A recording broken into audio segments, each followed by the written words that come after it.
And James Ham joining us early here to talk Kings basketball as we get ready for the second round of the Sacramento Kings and the Dallas Mavericks tonight at G1C. I'm scrolling IG. Mm-hmm. You know, Did the pocket watching segment make it to Instagram? No. Oh. I'm just saying I need a new hoodie. I need a new hoodie, man. You see what Coach K had on at the press conference today? Oh, I didn't. I didn't. Is that on her? Yeah, Dukes. Okay. Because I follow Duke. I don't even follow South Carolina. Wow. Sure you don't. I don't. Yeah, but when you talk about South Carolina, you don't ask for a hoodie. No, I need this hoodie though. Oh yeah, that's fire. Yeah, I got you. That's fire. I like it. I need that hoodie. So you know what's funny about that is Kara's rocking a hoodie that says Hooper. I wonder if that was because of like if they made that for her or if that's a Nike. Made that for her. Absolutely. Because bro said this is for the Hoopers. She said, "Excuse me." They got in the lab that night and made that one. Yeah, I don't think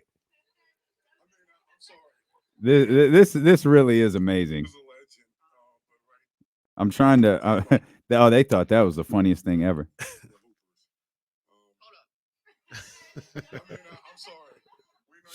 He got a look too. My man got a talking to when this was over. As he should have. I'm sorry, bro. Let's hit the floor right now. I'll show you all about it. Wow, that's good stuff. Good luck with that hoodie, buddy. I don't know what to tell you. That's a 1-of-1. It's on the way with your book ones, I guess. Hammer, some unfortunate news made official. I think some people had kind of been bracing for this, but official that Kevin Huerter's season is in fact over. His representatives told Adrian Wojnarowski they expect him to be ready. He will be ready for the beginning of the 2024-2025 season. Just a really, really tough season for Kevin Huerter and a brutal ending for him. Yeah, I mean, he really struggled all year long, right? And I think he had a couple of bright spots here and there, but overall, we're talking about a guy who, went from being your third leading scorer last year at over 15 a game to barely over 10. He's had some really rough stretches throughout the season. And, now he's looking at 4 to 6 months worth of rehab. Yeah. I mean, this is a substantial injury. And really the only real way to get through this was to go in and have surgery. If not, he would have ran the risk of having a shoulder pop out of the socket, down the road multiple times. And, it kind of gets worse every time. So I think this is the right thing for him. It's the right thing for the Kings, but he'll be ready. Whether it's training camp in Sacramento or it's training camp somewhere else, he'll be back in plenty of time for next season. And I would be surprised if this was a huge impediment to his career moving forward. Any information or even just a educated guess on, why it took, what was this, a couple of weeks, about a week and a half before they made this determination? Was he trying to hold out hope maybe for this year? Yeah, I mean, I think what we're looking at is you've got to go through the process with multiple opinions. This isn't like you can try to play with some of these injuries, but you're just running the risk. And I think we needed to know, like, we still don't know what grade of labrum tear it was. And that probably, he got multiple opinions and most of them probably said, hey, look, for you to get 100% healthy and for you to avoid having like a long-term, sort of career threatening thing happening here where you won't be able to trust your shoulder from popping out of the socket.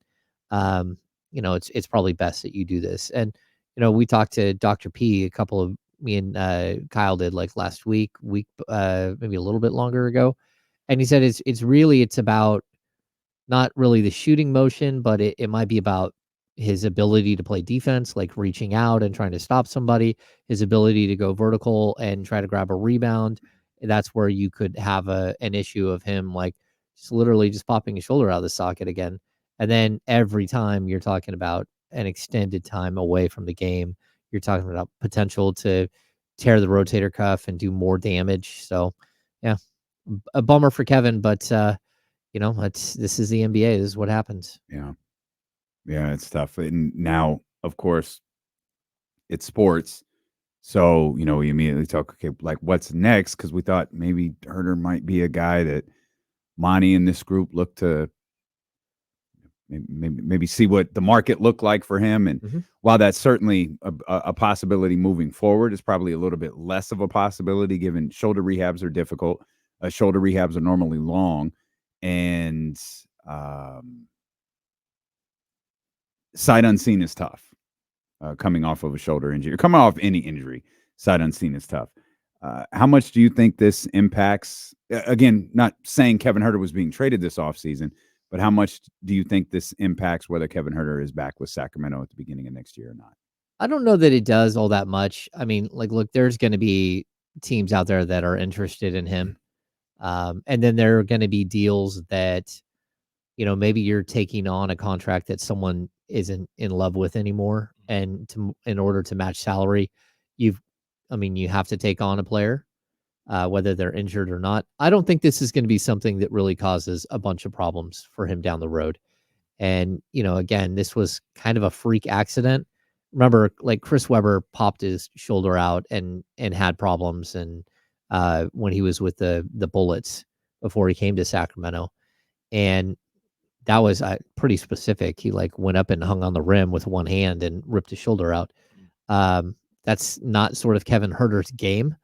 Uh, so I don't know. I don't know that it's going to hurt really his value. I mean, it's going to hurt his value a little bit, sure, but I also don't know that his season helped his value Yeah. at all.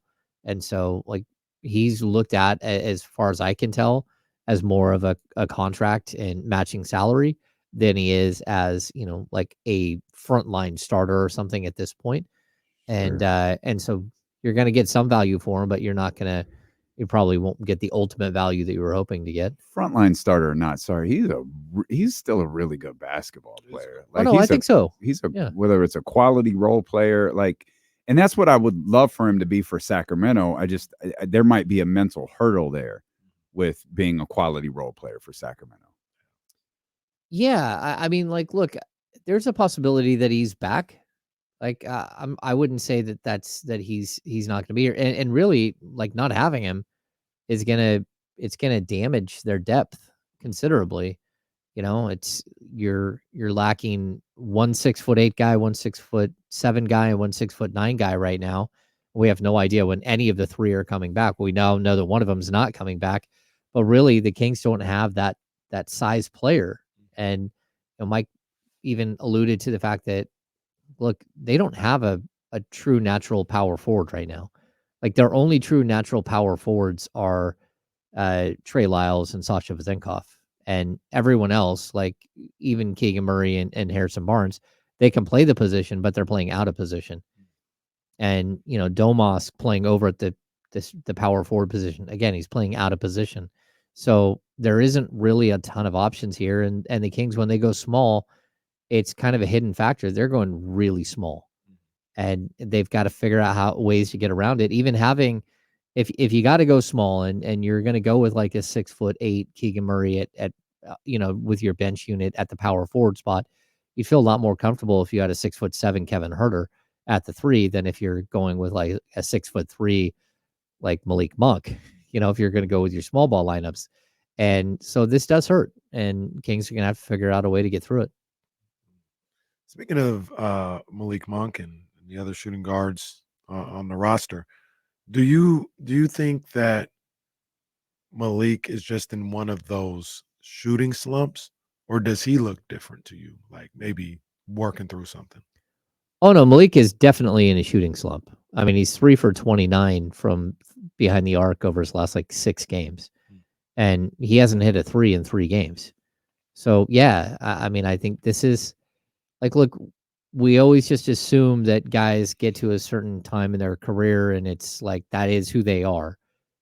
We're not there with Malik. We're not there with De'Aaron. We're probably really close to where we are with Domas. Like this is who he is as a player. But some of these other guys, they have to prove that for 82 games for multiple seasons, that this is who they can be. And look at how much more like Malik is being asked to do this season. And again, I'll say this is going to come up during free agency because like he's going to get opportunities to go somewhere as a starter. But again, he hasn't really shown that he's a 35-minute per game guy throughout his career. He hasn't got to that point where he's sort of got there. And part of that's because you have other players that play his position and you're not getting there. But some of it is that, we have these lulls in his seasons where you can point to and say, okay, you really didn't shoot the ball well during this stretch. I think my bigger concern right now, he's fighting through it the best he can. And that's something that I think he's done a lot better job this year than he did last year. Last year, I thought that there was like a 6-week stretch where really he played himself off the court, and he was lucky that the Kings didn't have somebody else waiting in the wings because he shot I think it was 36% from the field, 25% from three for like 6 weeks. And so you're waiting for him to come around through that. I think this season he's done a really good job of when the 3-point shot hasn't fallen, he's gotten to the rim. He started to get more go into attack mode, get different looks and not just rely on the three. And that's helped him fight through some of these rough patches. But at this point, not only has he not hit a 3 in the last 3 games, he's only gone to the free throw line for 3 free throws, and all of them came in 1 game. So he's got 3 games with no 3-point shot makes, and 2 of those games he didn't actually even take a free throw. That's a bigger deal because it's like, hey, if you can't hit from the outside right now, I need you in attack mode. I need you getting to the rim. We talk about the paint touches all the time, the spray 3. Like, you got to do it. You got to get there. And it's just, again, I think he's just in a little bit of a battle time. And all these guys are. Look at, I've told you guys, like, this last couple of weeks, it's taken a toll on me covering games and getting up the next morning and being here. It's like, this has been a brutal stretch. And we're talking like 6 games and 8 nights and, going from Sacramento to Toronto to, Washington to Orlando and then back to Sacramento, all in the span of the same while you're playing games every other night. Yeah. Or every, 4 games and 5 nights and all that stuff. It's a tough stretch and everyone goes through it, but also not everyone goes through it. Teams in the middle of the country, they don't have all this Travel's travel different, time. Yeah. Like in the middle of the country teams don't have a 3,000-mile flight to Toronto and then all of this bouncing around all over the East Coast. It wasn't even a clean trip where you're going to see it coming up where they go like, what is it? Ridiculous. Boston, New York. Well, no, New it's York, New York, Boston, Boston. New York. Yeah. But that's a hop.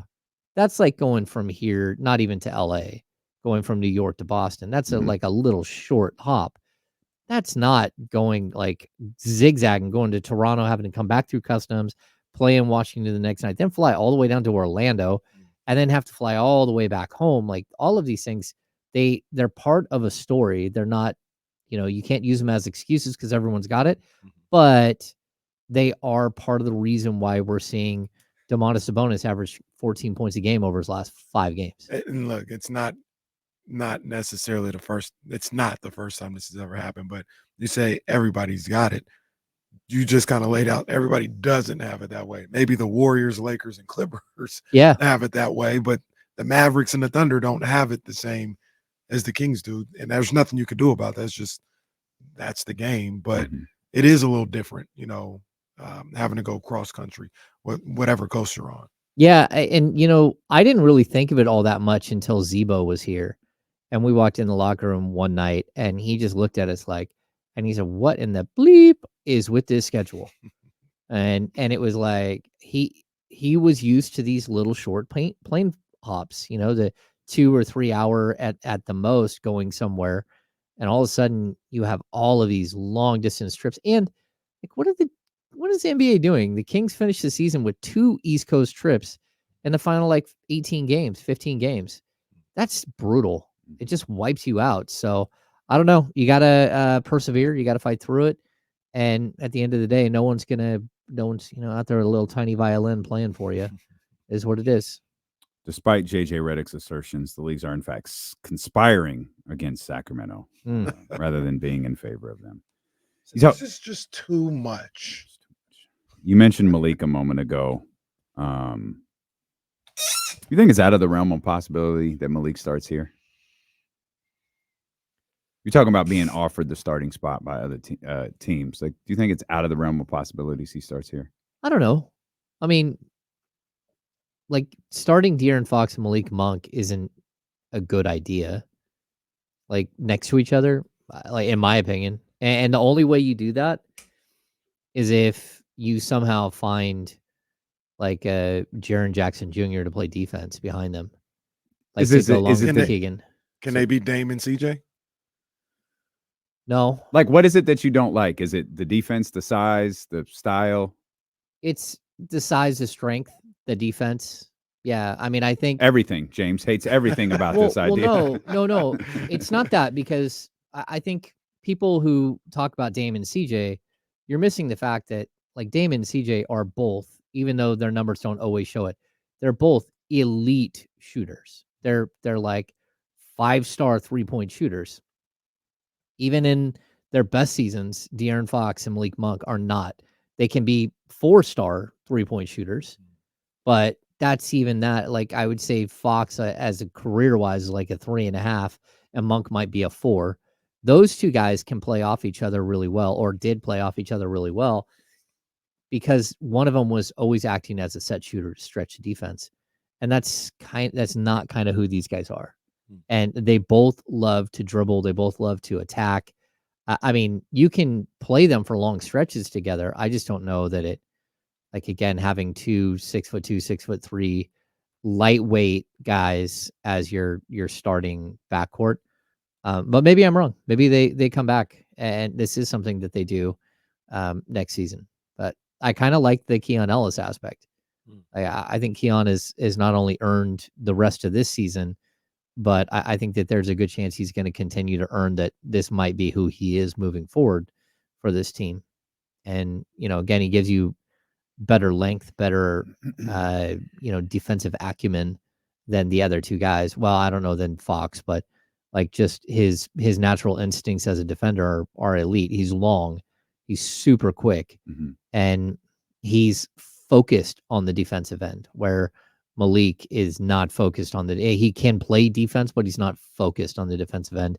And De'Aaron has moments where he's focused, highly focused on the defensive end, but it's not a 36-minute per game thing where he's focused on the defensive end. Well, it's like you once said, I like playing defense. Yeah. Still one of the most amazing things ever uttered by a Sacramento King after a game. I like playing defense. It's Keon. He 1-on-1, man. Yeah. He is 1 of 1. You do not have to play the game. Guess that soundbite. That was Keon Ellis right there. Keon Ellis obviously going to factor into tonight's game. Kyrie Irving was his primary assignment last week. Do you think that should switch? We talked earlier about, would it be disruptive for Kyrie if they put Keegan on him? I don't know. But who's going to guard Luka? I mean, Kenny. Yeah. Well, That's the problem that you have. throw Right? Harrison Barnes on him. Okay. And put Keon on Derrick Jones. Yeah. I mean, I'm not wasting Keon Ellis on Derrick Jones. I think he's too good of a defender. And I mean, you Derrick could try Jones just Keon. isn't an offensive player. You could try Keon on Luka. No, Why would that be bad? Keon on Luka. Yeah. Luka just so much, the size. Yeah, weighs him by Yeah. like 70 pounds. Well, that's not necessary. And he'll go to the, No, I mean, to the post. Well, it might be accurate. I don't think I'm off. No, I mean, I think Luka's a good 235, Sounds and about right. and I have a tough time believing that Keon is more than 165. That's 70 pounds. Yeah. But I mean, it depends on what you do. It could be like a Jedi mind trick of keep Luka on the block and off the perimeter. Because I think Keon has the quickness to bother him on the perimeter. Luka would just try to back him down. But if Luka's just backing him down, he might not be spraying out to the 3-point shooters. Mm-hmm. Yeah, So, I think what we need to see is a lot more of like the running a second guy at Luka, because Luka made a lot of mistakes when you did that. Where he killed the Kings was when you ran a second shooter and PJ Washington was in the pick and roll with him and he slid to the outside and just hit all those shots. Number one, PJ Washington is like a 31% 3-point shooter. He shouldn't have hit all of those shots. And yeah, they were wide open, but I think the Kings need to do a better job of rotating to that shooter, especially like PJ isn't much of a passer at all. So I would like send a defender at PJ Washington the whole time in rotations. But when they went to the pick and roll with Luka and a big man, the Kings just ate them alive. Like they kept turning the ball over when they were trying to find Lively or they're trying to find who's the other kid at their other center. Anyway, I thought they did a really good job of like causing problems. And if you can avoid one of these guys getting crazy hot from three, then you can withstand even a 65, 70 point night from combined between Luka and Kyrie. It's when, again, you have Tim Hardaway Jr. scoring 17 or 18, and you have Derek Jones hitting a couple of shots, and you have PJ Washington scoring a bunch of, 15 points or whatever. That's where you can't survive. Yeah, I mean, we kind of talked about it earlier, but I'll even give you Tim Hardaway Jr. because he's a 6th Man of the Year candidate. He may get 17 tonight, and that's what he does. But when you have Derek Jones Jr., Dante Exum, PJ Washington, and throw Markieff in there for dramatic effect, going 11 of 17 from beyond the arc, what you gonna do? Ball game. What you gonna do? And that's what they did on Tuesday. They were 11 of 17 from three. Those 4. Yeah, I mean, this game really did feel like the Suns game earlier this season, where you did a really good job of kind of containing everything, and then all of a sudden you had a bunch of randos hitting threes, right? So we had the game where Royce O'Neal and Nasir Little and Josh Okogie started raining threes, and it's like, look, you can only do so much at the NBA level to try to slow down and like contain a Kevin Durant or Luka Doncic or Kyrie or Devin Booker. If the other guys start to get hot, you're in trouble. Like you can't leave Grayson Allen in the corner to shoot like 8 threes. But what you can leave these other guys, or you have to leave these other guys. And it's whether they hit it or not. And the first time on earlier in the week, they all hit their shots. I don't know that that's going to be the case tonight. Maybe it will. I mean, again, the sight lines in Golden One Center are clearly some of the best in the league, but everyone loves to shoot here. And you got to figure out a way to like try to limit those guys, but also hope that they miss, because their track record tells you they're not going to hit all those shots. That's just not who they are as players. Put some of that Sutter Health Park lighting in Golden One Center. That's not up to standard. Put some of that in there. There we go. Hell, whatever it takes at this point, do that. Yeah. Do that. Do you still have hope for a top 6 if the Kings drop one tonight? I think that's really tough because you're talking about 9 games left in the season. Mm-hmm. And I mean, I think you could be 7, because I don't think the Suns are going to win a whole bunch of games here. We keep saying that. We keep saying that, but yeah, they keep doing it. Well, I mean, and I think that's where the Kings need to find that. Like, where can they be that team that just keeps winning, regardless of the schedule? And that's, again, it's kind of who they have to be at this point. Well, that's the funny thing. That's who they've been. It is. They're all winning at the same clip. It's just the last time we saw them several days ago, they got their ass kicked by 30-something on national TV. We all wanted the split, but it felt differently to lose the first one. It'd have been like, you talk about terms that I hate.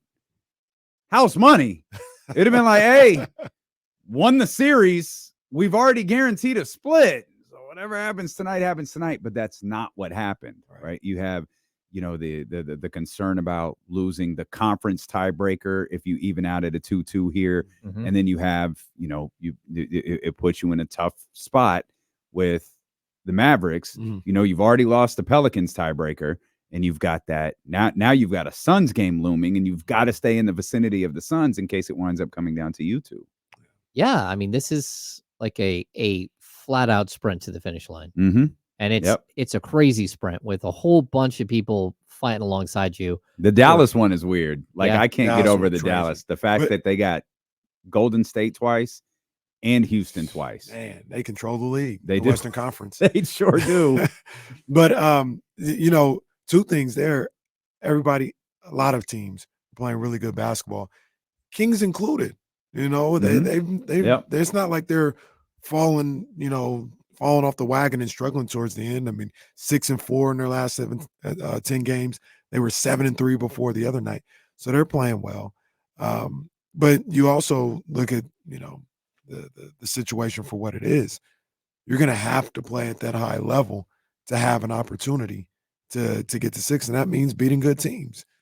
That's all it is. Like, not looking at the schedule and being like, oh man, like that ain't going to happen. Even with Boston, I don't think they'll beat Boston, but you're going to have to win some good games, beat some good teams to get there. Yeah, Boston is the one game that you Boston and then New Orleans. You still have New Orleans. Mm-hmm. And those are the two games where it's just like, okay, well, you're probably not going to win those two games. Knicks are tough. You got the Knicks on there, but I know you're I think everybody else is kind of a coin flip. Even, they lost to the Knicks, a week and a half ago, but they lost by like 6 points. Mm-hmm.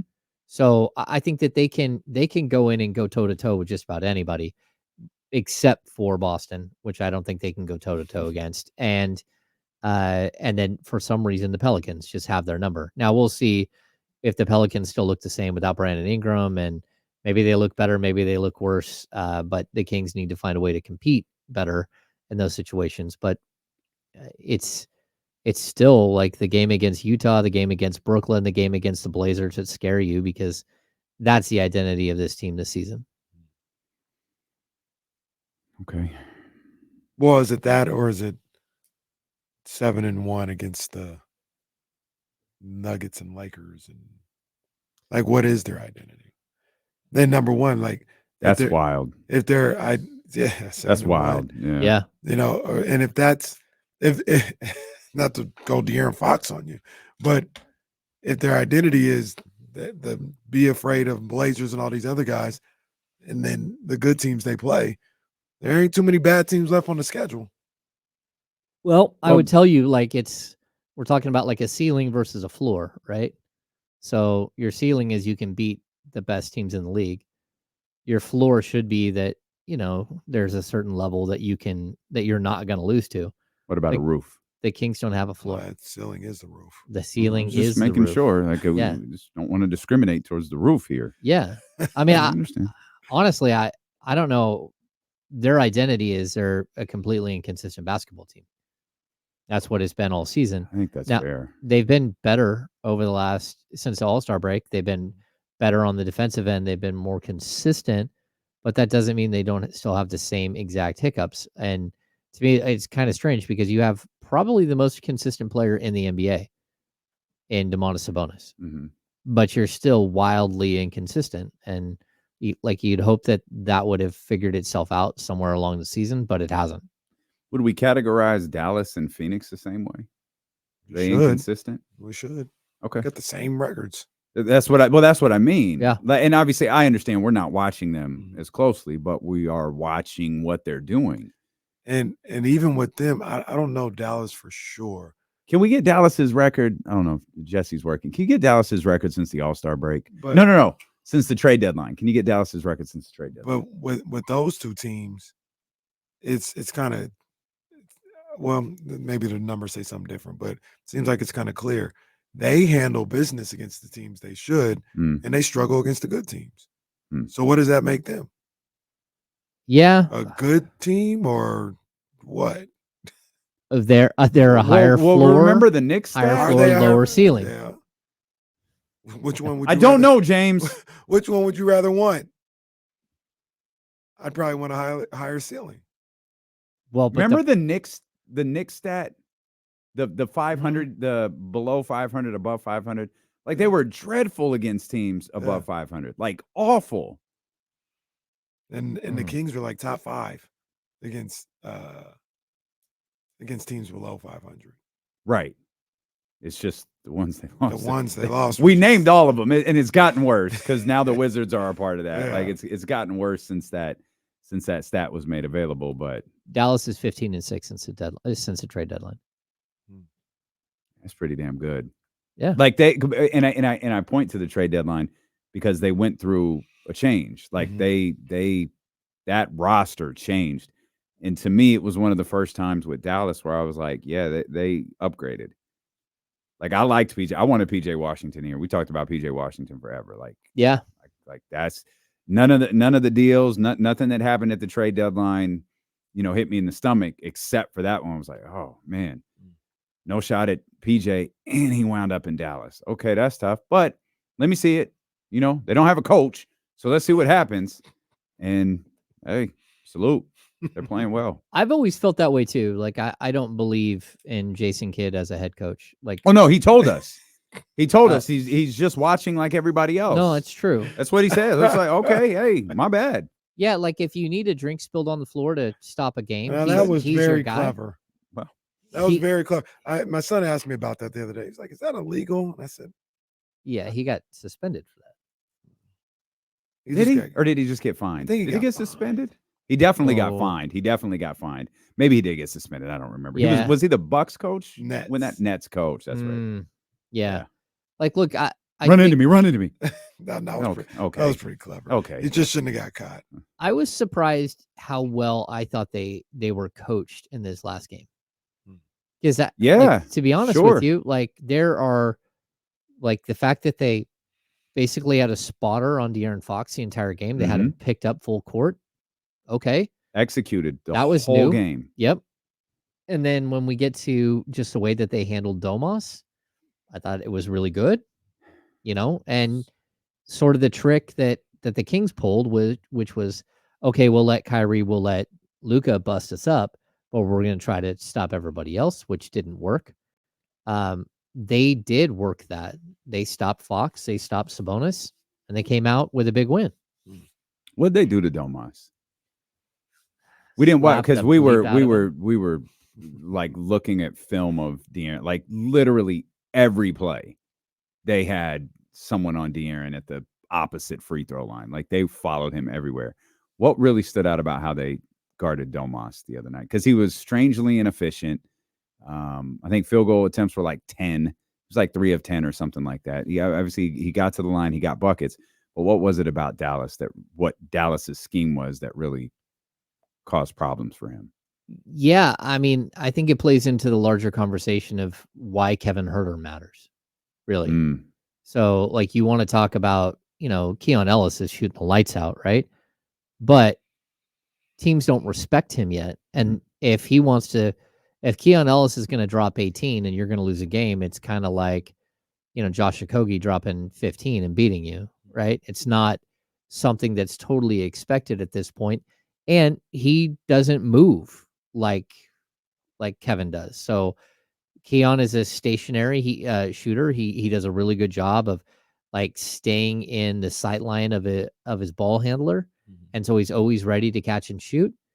But that's totally different than watching Kevin Huerter fly off a high screen and roll, and everybody on the whole team is watching, on the defense is watching and moving with him. Keon, like, teams are going to leave him open until he hits 5. They're not going to defend him until he proves that he can beat you. And so that really does gum up a lot of what teams are able to do with the Kings and Sabonis right now. They're just sending multiple guys to slap down on the ball, and they're just clogging the lane, and they're sending a whole bunch of guys at him. And it's not just, again, whether Keon is hitting that shot or not, but we already talked about it. Malik Monk's not hitting that shot. And I don't think Harrison Barnes has hit at a high percentage over the last couple of games either. And you start going down the line. De'Aaron Fox's 3-point percentage has taken a major dip from where he started early in the season. And so he's not the knockdown 3-point. So we're starting to get to that point where the Kings were supposed to be this great 3-point shooting team. And you look over on the bench, and Trey Lyles and Sasha Vezenkov and now Kevin Huerter are all sitting over there and aren't in the game. And you become a lot more one-dimensional and a lot easier to defend. And I think that's a lot of this. And they're still 8-4 over the last 12. I mean, the Kings have played really well. It's not like they're playing bad. They win 2, they lose 1. They win 2, they lose 1. They win 2, they lose 1. They win 2, they lose 1. That's their last 14 games or whatever. All right. Get that one tonight. Get that one tonight. Yeah. And you can win Sunday, and then you win 2. No, then you lose to the Clippers, but that would mean that you beat the Knicks and the Celtics on back-to-back, and you lose to the Nets. All of this makes sense now. James didn't crack the code. Yeah. All right. All right. We'll talk about it. We'll talk more. Kings and Mavericks. They are tonight at the Golden One Center. We'll talk more about that with the Kings insider. Our insider, James Ham, is dealing with Casey. Continue here on Sacramento Sports Leader, ESPN 1320. Oh, it's almost a single-digit game. Indiana storming back. Stormin' Hoosiers. Boom. No. Missed. Blake Cunningham says that Bill Kennedy is in the building tonight. Brother. Well, no, don't say brother because I don't want Tony Brothers here. I don't want him to hear you. Say his name 3 times. Yes, he is the Beetlejuice of NBA officiating. Did you see Beetlejuice is coming back? I love it. I vaguely remember. I know I watched them. Oh, really? I vaguely remember it. Well, the best is Winona Ryder's already said she's in. Michael Keaton's already said he's in. You seen the trailer? No. Yeah, the trailer's out. Michael, I saw Michael Keaton. You're just talking about Beetlejuice? Yeah. Yeah, I can't wait for that. I used to watch that with my grandma. Yeah. And then who's the girl that from Wednesday? Is that, Jenna Ortega. yeah, she's the daughter. Mhm. Yeah. And I hope they bring back what's her name from Schitt's Creek. Don Staley, Louis Vuitton Don. It's a nice jacket. Yeah. Jarvis, I did not play for Coach Katz. He recruited me to go to Delta. And for some reason, I decided to go to Consumnes at River College.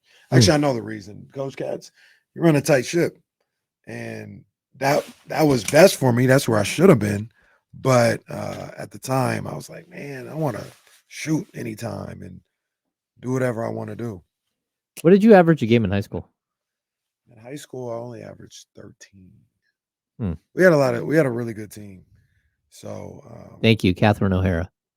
yeah, we had a really good team. So it wasn't, I think top scores were like 15, 14, 13, Yeah. 11. So then when I got to college, that's when I was getting 18 a night because I could shoot more. Mm. So I stayed around 18 for all of college.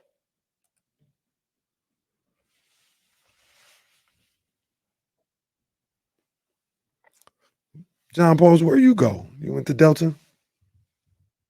Should have dunked on you when I was over there.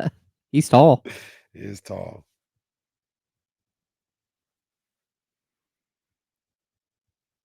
Yeah, I totally agree with this.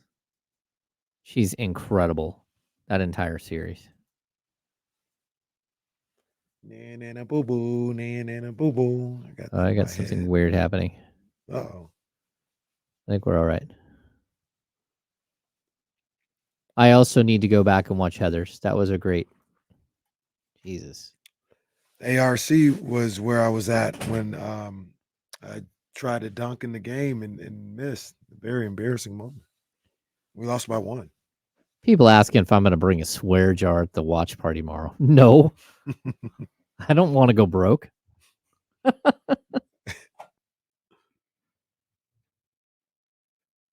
The dad from Beetlejuice, isn't that Jeffrey James, who was Jeffrey Jones, who was the principal on Ferris Bueller's Day Off? Oh, really? Yeah, That's funny. the dad, and he was also, if you've ever seen the movie Ravenous, Nope. that was spectacular. Robert Carlyle. I'm trying to remember his name. Who's in that? Ferris Bueller's Day Off. Principal. Oh, man. Killer. Come on, man. Principal. I'm trying to think of when Jennifer Grey opens the door. Rooney. Yeah. She kicks him in the like 15 times. Yep. That one's it's got some great stuff in there. Mr. Rooney. Like Charlie Sheen. Charlie Sheen cameo. Yep. Yeah. Wasn't even a cameo. It was a role. Wasn't I don't even know if Charlie Sheen was Charlie Sheen yet. Yeah. You know, I watched the other day was Charlie Sheen and Emilio Estevez in Men at Work, where they're the garbage guys. Mm-hmm. Mm-hmm. And they're what? Stepbrothers? No, they're full brothers. Brothers. Okay. Yeah. Not brothers, but Yeah. Well. Well, Martin Sheen. Martin Sheen's real name is Martin Estevez. Yeah, I was gonna say which one changed their name. Emilio changed his name. Yeah. No, Charlie did, because it's Emilio Estevez, right? Well, yeah, but that's his dad. real. But his dad is Martin. Sheen is Martin Sheen. Oh, No. Their real name is Estevez. right. Okay, that's what I meant. Yeah. Okay. Yeah. and the dad and Charlie changed their. Yeah. Well, the dad changed his name, and then Charlie just Yeah. took on. Yeah. Aldridge, I've never seen Dazed and Confused, which is weird. Howard the Duck is. I've seen Howard the Duck. Howard the underrated. Duck. I've seen Howard the Duck. Howard the Duck is a I've little seen it. I risque. don't You really go back look at and watch it now, you're like, Got wait that a out of second. Kenny's Nah, bro, closet. that's fire. That Got that out of Kenny's closet. I saw that a little while ago Jeez. too. I said, "Wow." Yeah, see, Soren Smith and David Jackson both tell us that Charlie Sheen is Carlos Estevez. Mm-hmm. Estevez. Charlie Harper. That's who he is. Charlie Harper. What's his name in Major League again? Wild Thing. Yeah. Vaughn. Vaughn. What is it? Is it Rick Ray. Vaughn? Rick Vaughn. That's good knowledge. Oh, yeah. Vaughn! I love the coach in that. It's like the most baseball coach guy ever. Yeah, totally. One more. The big mustache. That'll be a winning streak. I love that guy. Reese gets a kick out of the fact that we do that thing on the show where it goes, KD, Kyrie for 3, 7.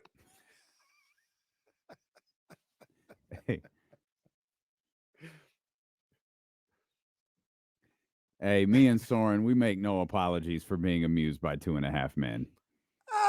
It's not bad. It's not a bad. fine waste of time. Yeah, it's not bad. It's not It- better than Two Broke Girls. I like Two Broke Girls better. Okay. They're about the same. They're on the Okay. same level Yeah, to me. Okay. I mean, 2.5 Men, way more popular, way longer Well, run. it was like on ABC, I think. Well, they were both on CBS, I think. Oh, were they? Oh, Two Broke Girls was on CBS. Why did I feel like that was like a UPN joint? FX show or USA or something? Nah, it was CBS. It actually had a nice little run considering what it is, but Maybe I'm it's a thinking of solid something. show. I My might- guess is, were we doing show watching? I think they did 6 seasons of Two Broke Girls. I might have Two Broke Girls mixed up with it. Oh no, that's the show I was thinking of. Yeah. 6 They seasons. ran, man. Wow, man. This doesn't count to anything for the record. Let me just make sure this is right. Two Broke Girls. Again, this does not count. Very nice. Count it. No, Count it it. doesn't count. Hey, He didn't even register. hey. He didn't even register. No, hey, I'm not even saying it wouldn't be the first No. time the guy tried to cook the books. no. Did you hear the scandal? The pocket watching scandal? No. Casey tried to cheat and it backfired. He tried to cheat at No. Kyrie Irving pocket watching and it backfired. How did that happen? How did you? Because I saw what he had made his earnings up until like right now, and I was like, cool, I got it. It was 266, and I was like, cool, got him. And they're like, yeah, we're just gonna count the whole length of the contract. I said I didn't study for the whole length of the contract. It was just right now. He had like 3 more years left on his contract. Got him. Damn. He Got fessed up. You know, we need a statement or something, bro. We need a Yeah. statement before the Yeah. weekend. Yeah, Hold on. he's gonna make a statement, not Yeah. take any questions. Hold on, let He's me gonna talk let to me an learn interpreter. Japanese. Yeah, he's gonna talk to an interpreter. Man, Pocket watching. wow. The integrity of pocket watching is now in question moving forward. Highly questionable pocket watching. Unbelievable. Kenny Donaghy. Unbelievable. Oh, man. Uh, Shout out to Broke Girls. Shout out to 2.5 Men. Yeah, I guess so. I guess Wow. so, man. Why not? Why not, man? A big swing game at the Golden One Center tonight. Rest of the schedule to keep an eye on. There are games to keep an eye on. Quite a few of them. Thunder and Suns tonight. Lakers and Pacers. Streets are saying no SGA. no SGA. Yeah. Why? Why? Because we need him to play. He didn't play against the Rockets either, though. I don't care. Play. Yeah. God damn it! Get out on that court. Thank you. Thunder and Suns, Lakers and Pacers. It's not a singular Laker. It's all of them. Lakers and Pacers, Warriors and Hornets, Rockets and Jazz. I'm only chuckling because LeBron. Now this isn't the first time he's been there, but going back to the scene of the crime, remember that's where he dragged the ref over to the court side. And so Oh, that was the Pacers right there. No, that's funny. Still, LeBron James, the only person ever that they've left the monitor turned around. Every time, James, you've seen this 1,000 times live. They look at the monitor, they take their headphones off, they take the monitor and turn it around. With LeBron, they just left it. Just left it right there. LeBron's looking at it, doing a diagram. And who was it? Was it Tony Brothers? Tony was like, it's not me. I didn't make the call. It's the caucus. What you want from me? No one else except King James. it's just a different world for him. No Yeah, we're all Denise. just living in it. Yeah. Like, look at my foot. I don't know. People What were me? concerned that Bill Kennedy's calling the game tonight. At least when Mike Brown challenges a call, we'll get a thorough Oh, yeah. and thoughtful explanation. You almost Mike Brown been doing good enunciated. as of late. You know? He's Look turned. It's directly. almost like pocket watching for him. He turned the season around. Well, yeah, except he's not cheating. Not I cheating think he's either. 500 on his calls now. Well, that is not like pocket watching because Kenny is 4-12. 4-12. 4-12. We need to I have think a I'm 5 pocket and watch 12. right here. You're What- No. you're 6 Yeah, and 12. Yeah, just call that record. Stop He's playing. 6 and 12 overall because he has a victory against me, which was whatever, and he has one against Jason It was on the- Jones, it where was on the Jason schedule. wasn't even sure what was happening, and he's It was 4 on the and 12 schedule. versus Jesse. It was on the schedule. Well, no, I know one time I won the pocket watching Yeah, at least once. yeah. Maybe I think that twice. might have been before we were keeping score here. But Okay. yeah. No, I have a whole separate No. Odyssey tablet. It's a new has season, though. this We're one. looking for expansion teams, Ham. Yeah, August 1st. You got to pick your city. Yeah, pick your city. August 1st. I have it marked. The season ends August 1st. You can play here until you figure out exactly where you. We've got the Vegas Barlings, the LA Joneses. Wait, what? The LA When did this Joneses. happen? You're the Vegas guy, bro. Oh, You're the Vegas guy. You're the Vegas Oh. Barlings. You told us you had a great Wow. time in Vegas. You're the Vegas guy now. I'm Wow. Sacramento. You're either the LA Careways or the Golden State Whoa, Careways. whoa, wow. whoa. Yeah, I'm sorry. I'm the Sacramento Caraway. You're You're the Modesto Tapias. well. You're I'll take that name. you're representing like the Kevin Martin Kings here. Come on, man. Damn. Sorry Kevin to. Martin listening to D'Lo and Casey didn't know his We're gonna get Martin 23 Kings in the I chat know, again that's to what show I mean. up. Martin 23 Kings. My bad. Not Kevin Martin though. No, my bad. It's like Healed 24 or whatever that Twitter What is account happening? is. 242 boss or It's whatever. Friday, James. What do you want? What is man? happening? I don't know. and because of this damn schedule, we've been talking about this game for 3 days. Right, I know. I know the Mavericks don't have a day off after this. The Kings got to win. What more do you want? Look, we outlined it on Monday. Split. I didn't know what to do after Tuesday. Like we could have just come back today and previewed the game. Do you guys think I'm out of content. we would feel different, or people or whoever would feel different about putting the Kings on the same level as Phoenix and Dallas and all this other stuff right now if they had lost by 3 and not 103? I think it's a good question. What would you have preferred? That the Kings lose by 36 or they lose by 3? Yeah, that's it. That's interesting. To be straightforward, I don't care because you lost. Like there was no but I understand your point though, and to the integrity of the question. I think when you lose like that, and I said this on Wednesday, I think when you lose like that, you have a lot of film to get into, and I think there's a sense of hyper focus. It obviously doesn't always pan out. Houston, New Orleans, as a couple examples. Hell, with the Kings, the Lakers, right? But I do think there's a sense of hyper focus. Given, we could, make the examples of the Lakers, Rockets, whatever. But this is a later part of the season. It's a critical juncture of the season. It's an incredibly critical game, and with the game going the way that it went, you have so much that you could draw back to. Hey guys, look at this. Let's do this, and you start making adjustments. when it's a 2-point game, a 3-point game, if Kyrie does something crazy at the end, Luka does something crazy at the end, what do you do in that situation if you're Mike Brown?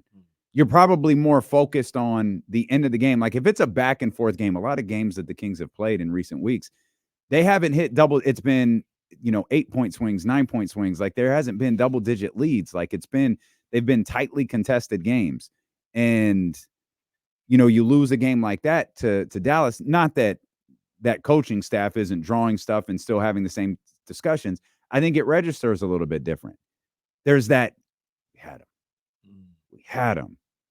But Kyrie did what Kyrie does. Luka does what Luka does. I do feel like the Kings will have an extra sense of focus going into tonight's game because the fact it wasn't a 1-point loss, 2-point loss, 3-point loss. It was an ass kicking on national television, and that's embarrassing.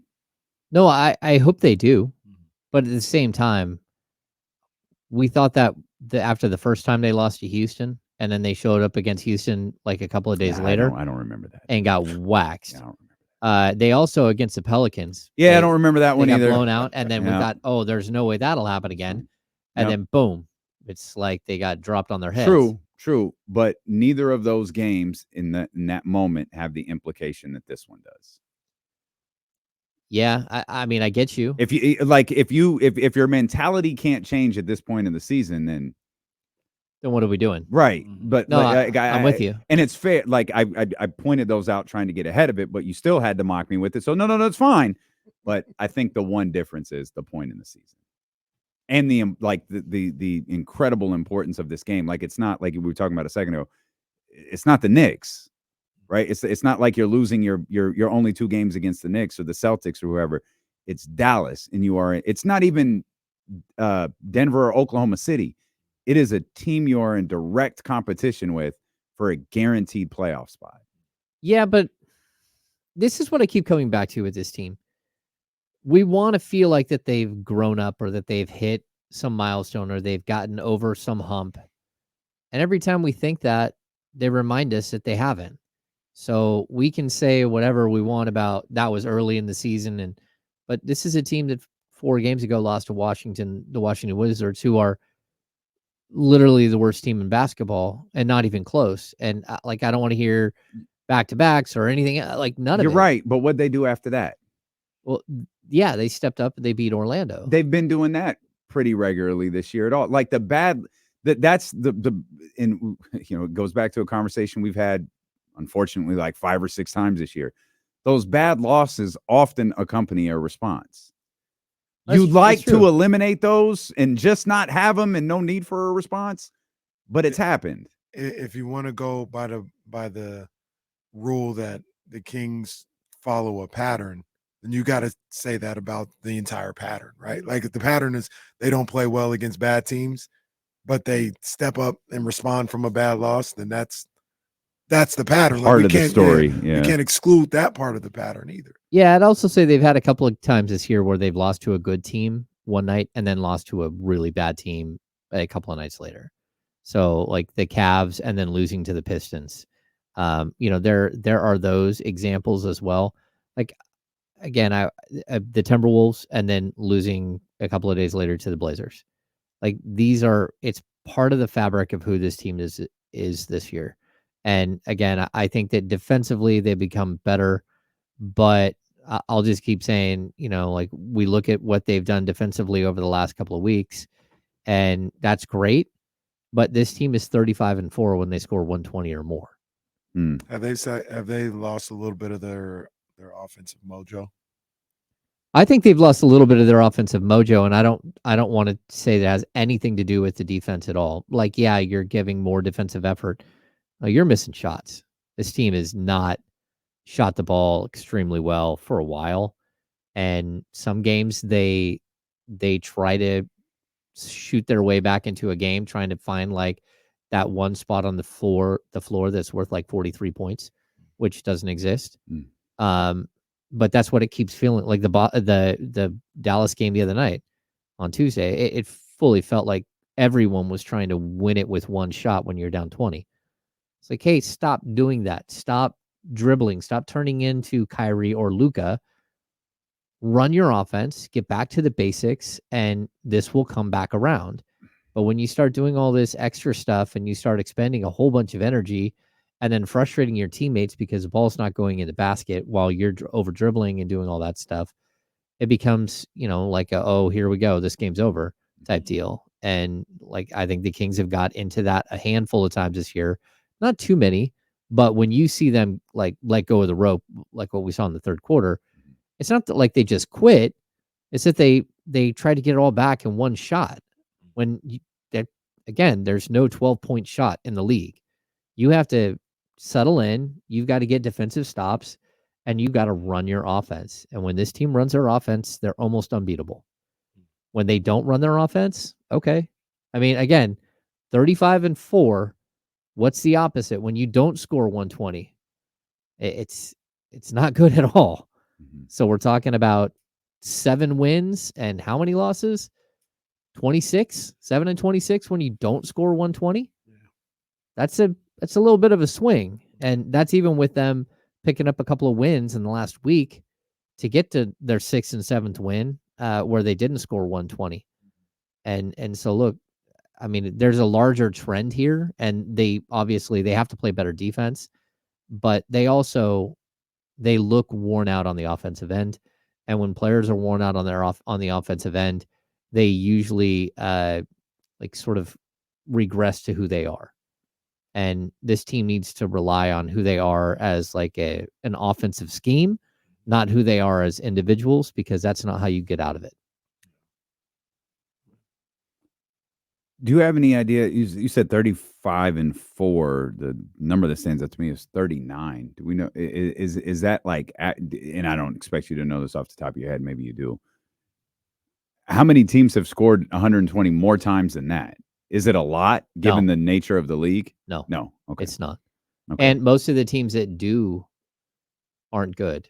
So, like one of the teams that has scored more 130, Atlanta. No, 120 is Atlanta, and one of the others is the Pacers. Yeah, I figured that. Where the Pacers just like, all right, we're just gonna try to outscore everybody. I think the Kings have a happy medium, but that doesn't change the fact that they're a better team when they're sharing the ball, when everyone's getting involved, when they become almost like undefendable. It feels like there's been a little bit of and you, Casey, kind of pointed this out earlier. It feels like there's a little bit of an identity crisis with this team. Whereas what they did last year, obviously the rest of the league tried to take that on. Mike really wanted them to be better defensively, and it's been like a struggle as to what exactly they are. They have games, 39 of them, where they score 120.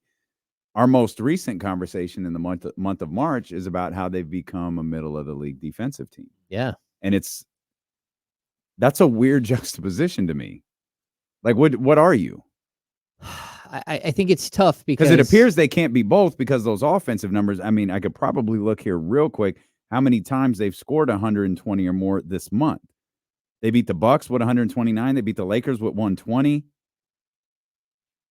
They beat the Lakers again, 130. The Spurs. That's a good thing. So I'm up to 4, maybe 5 times this year out of the not this year. I'm sorry, 5 times this month out of the 13 games. They haven't lost when scoring 120. This month. Yeah, that's correct. Yep. Yeah. And again, I think if you look at their shooting numbers over the last Raptors in there too. I'm sorry. Well, great. 20 Okay. games. Well, the number's getting up there. Sorry. Yeah. All right. Dump this. Dump. Yeah. Thank you. Yeah. Because the Grizzlies are too. I found 2 more 120 games. It's so James. The Grizzlies one was a little weird though, because they needed overtime, and I want to say they were at like 103 in regulation. They scored 16 in overtime. Yeah, I mean, 16 to 6. Or I think Malik scored 16 in overtime. I could be wrong, but I feel like that's really close. Yeah, the last time they scored 120 and lost was Phoenix, back on February 13th. Was that the fourth quarter game? That's 125 to 130, and before that it was the Detroit game, the 120 to 133. Okay.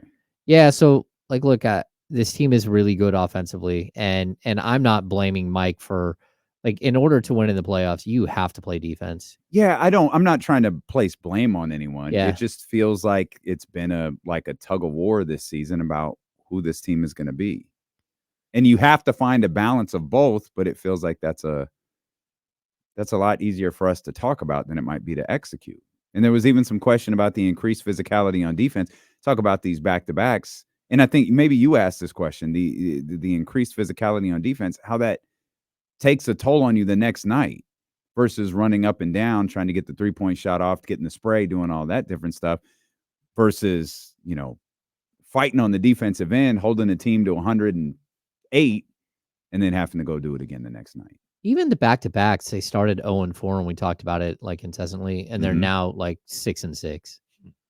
So, I mean, they've come back around. They've won a lot of games on the back-to-back. They fought through. They got in better shape.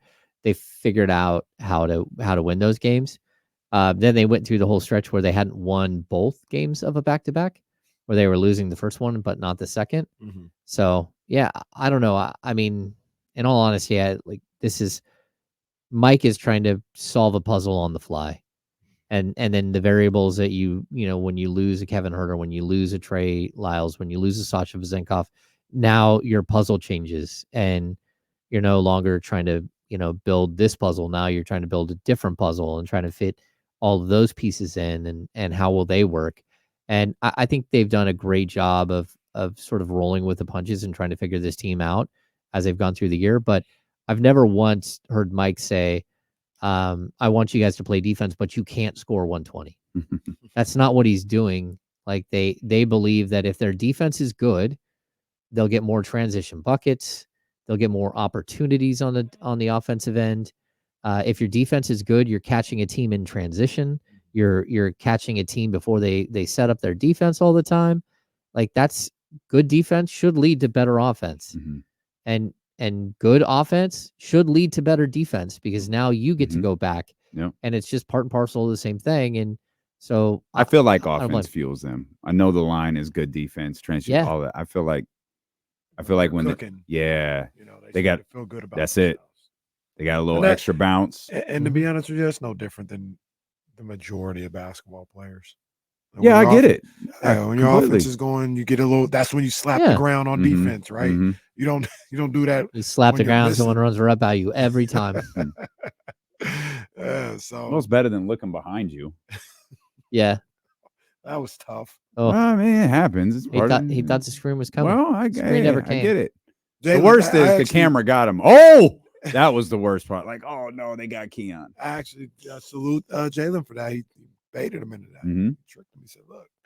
Yeah, that's why I'm excited to see them play the Knicks again because the Knicks are good, but they're right on the same level as the Kings, and there's gonna be one night where the Knicks beat you, another night where you beat them.